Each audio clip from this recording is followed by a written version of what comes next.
But he said, if you look at what China has invested in Brazil, and I did some look up and some research on that, since 2007, China has invested $77.5 billion into Brazil. We know they were working on a rail across Brazil. We know they put a deep water port into Peru. We know that opened up in February. They've been building infrastructure in Brazil. They've invested into Brazil. Of course, Lula has helped them to do that. We know when Bolsonaro was in there, he was more favoring U.S. There was more of a connection, of course, and they backed off of what they were doing with China for a period.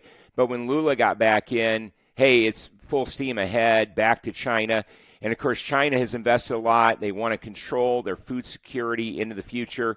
They've invested a lot of infrastructure there, and we couldn't allow Argentina to be gobbled up by China. So this was a strategic play, more so than supporting the farmer against the U.S. farmer.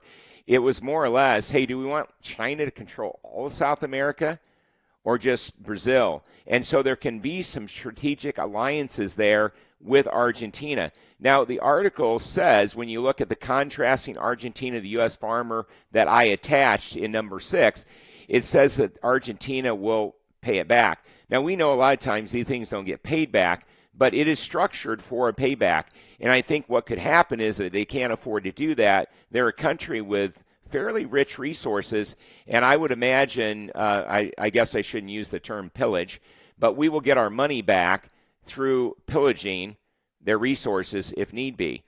If we invest in them, I think we will get return, but we can't let China control all of South America. And that is really what's going on here. So I know a lot of farmers have been upset about this whole Argentina thing. I've been upset about the Argentina thing.